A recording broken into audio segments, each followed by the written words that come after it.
r/NoSleep. Posted by you/horrorwritingguy. I never believed in the creature, until I became a police officer. When I was a child, there was an urban legend that went around my school about a monster. Nobody knew who started it, but we called it the legend of the falling smile. The story went that there was a creature in our town. Nobody can see it, but they can hear it. The sound of its jaws clicking together as it lumbers through the streets. The crunch of it chewing the teeth of its victims.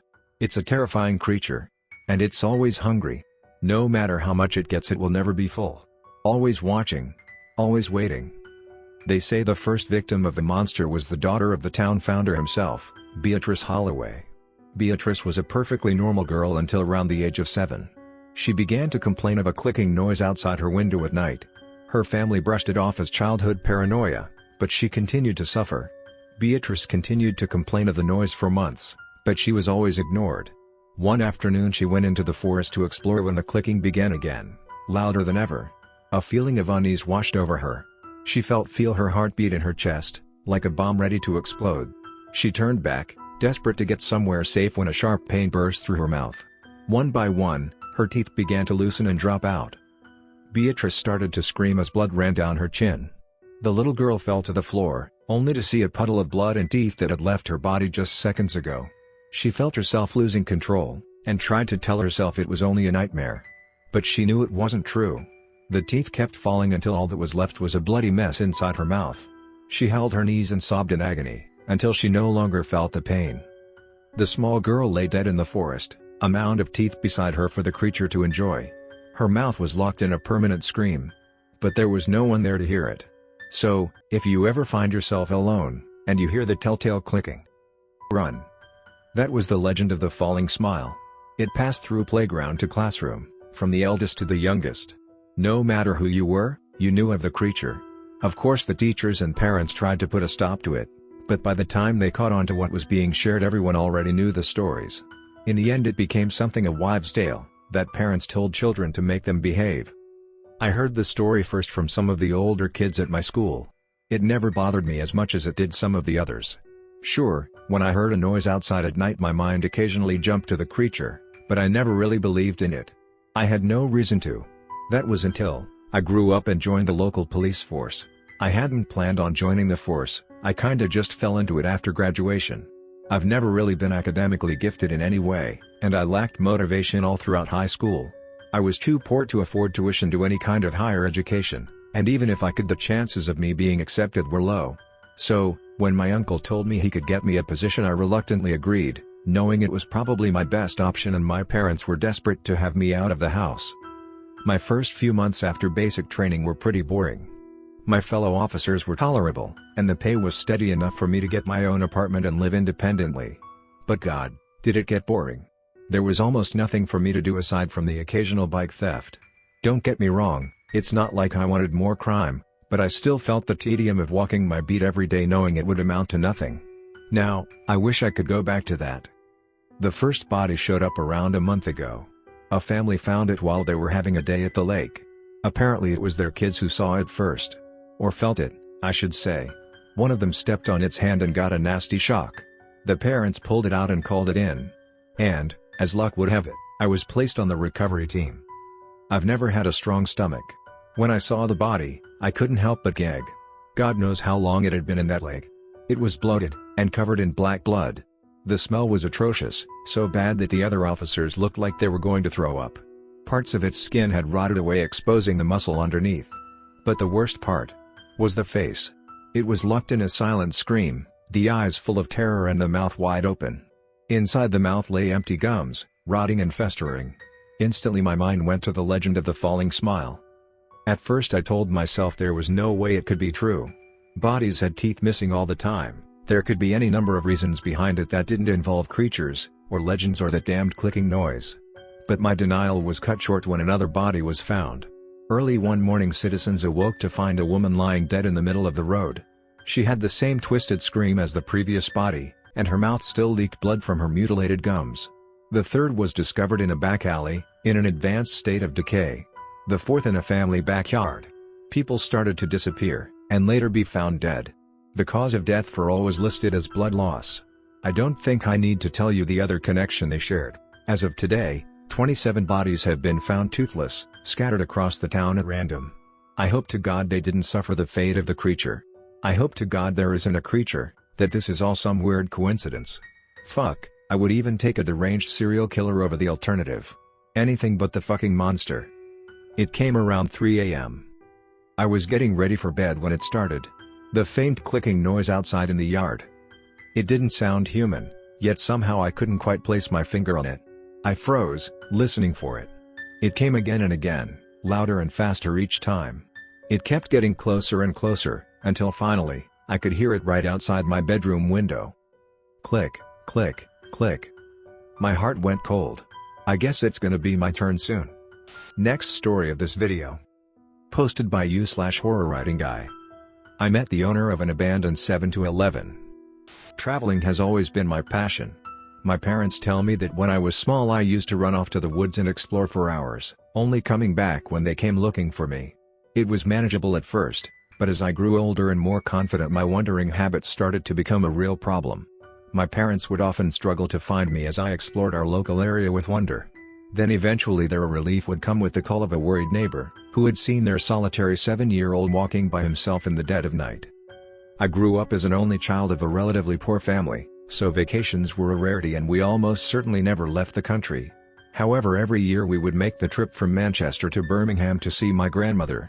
These trips were the highlight of my year, as they'd often be the only chance I had to explore.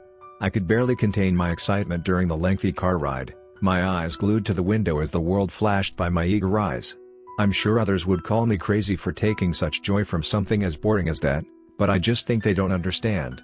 I mean, I've met people who say they love travel, but I don't think I've ever met anyone who really loves travel, you know what I mean? Nobody really understands what it truly means to be on the move, leaving responsibility behind and casting doubts to the wind. I know how narcissistic that must sound, but it's the truth as I see it. As an adult, I live to travel. I got a job at a small accounting firm to support my journeys, but I was never passionate about my work. Or about anything else in my life, really. It began to feel as if my regular life was just an intermission. A small break between the periods where I could really be myself, in faraway places. Of course this made things difficult for me, because it was hard to care about anything when I felt so disconnected from my body. On my 31st birthday I began to plan my next expedition. My target this time was Asia. I planned to take a few weeks backpacking through Vietnam, before moving on to Thailand, Cambodia, and Laos, with the main event taking place in Japan. I'd been several times in the past, but never enough that it felt like I'd really experienced it. I planned to spend time around the different regions, and end the trip in Tokyo. I departed for my trip in the middle of November. I packed nothing but a few sets of clothes and my passport. Traveling light was a big part of my ideology, and something I was unwilling to compromise on. To me, that also means traveling alone. I've tried going with others on the past, but eventually I'd get tired of the normality, and their presence would start to feel like a weight pulling me back. This trip was just the same. I made my solitary way through Asia, ignoring the bitter cold of winter that surrounded me. Eventually, after weeks of moving, I arrived in Tokyo. It's really a beautiful place, if you can look past the blatant late-stage capitalism. I was tired after a long flight, so my plan for the first day was to sleep in my room. Unfortunately, the hotel I had booked was with money left over from a long journey, so you can imagine the quality I ended up with. The room was messy, and had a damp smell. The walls were thin and I could hear the brutal argument of an American couple next door. Realizing sleep would be the last thing to come to me here, I dumped my stuff and made my way through the streets.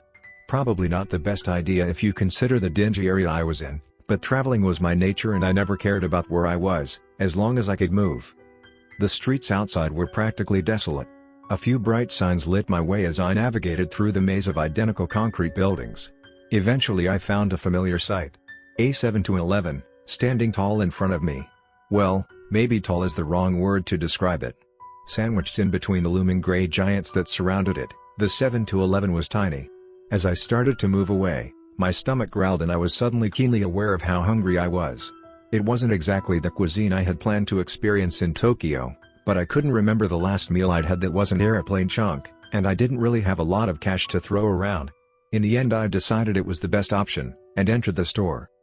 At first nothing seemed to be out of the ordinary. Aside from the foreign products I couldn't recognize or understand, it was just a normal 7-Eleven. Walking through the aisles, my eyes scanned the wide range of products available. After perusing the various pre-made meals, I picked out a small bowl of yakisoba noodles and a pork bun. The food here looked so delicious, much better than I expected from a typical convenience store. I walked up towards the counter and handed my food to the cashier to be scanned. I felt a sudden chill and looked up. The cashier was just gone. I looked around in uncertainty, trying to determine if something was happening or if I had just gone mad. It was then that I noticed the 7-Eleven had changed. The first thing to hit me was the smell. It was the putrid smell of squalor that curled my brow and churned my stomach. Around me stood beaten shelves packed with what must have once been food, but had since rotted to an unrecognizable level. Maggots squirmed across the stained and dirty floors, dappled with garbage and chunks of the ceiling that had fallen out with age. The store felt hot and humid, and I could feel glistening beads of sweat start to pool on my face.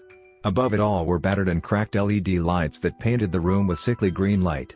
It seemed like the place hadn't been touched in years. I started to walk backwards towards the door when sudden peals of laughter rang through my ears. My body shook in response to the unexpected uproar. It seemed to be coming from the small kitchen kept behind the counter for the preparation of the baked goods the store would have usually sold, and showed no sign of slowing. It was a deranged, manic cackle that pierced my eardrums, giving me a splitting headache. I silently made the decision to investigate, a choice that seems so alien to me now I can't begin to justify it. Step by step, I made my way behind the counter. The howling laughter grew in volume as I approached. With shaking hands, I pulled the handle and anxiously peeked at the scene unfolding behind the door. A middle-aged man stood in a dimly lit kitchen. It seemed to be in the same state of disrepair that had taken hold of the store as spoiled food and rot spilled from counters and fell to the floor. A layer of grime and what seemed to be dried blood lined the countertops. In the center of the room the man stood with the most demented expression I'd ever seen on another human being. He stood tall, holding his hand over a sleek meat grinder, perhaps the only clean thing to enter this room in years. Continuing to laugh, and stare straight into my eyes, he plunged his fist inside of it. A scream burst from his lungs and slowly morphed back into the same crazed laugh I had heard. Blood and flesh sprayed the walls as he continued to push his arm deep inside of the grinder. Bloody tears rolled down his cheeks while he laughed, and laughed and laughed.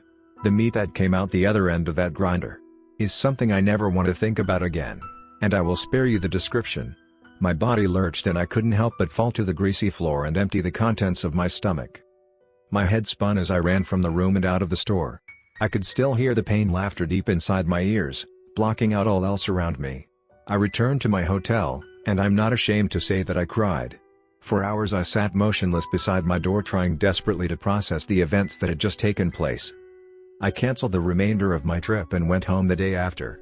I didn't bother to report what I had seen to the police, as I knew this was something beyond human comprehension. That didn't stop me from doing my own research, and what I found will haunt me forever. That 7-Eleven closed down 20 years ago after a scandal involving the owner of the location. From what I could tell, it appears the owner had been feeding himself to the customers through the meat buns prepared in store.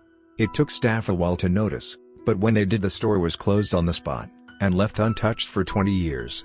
I still don't understand what happened to me that day, but needless to say I haven't been traveling since.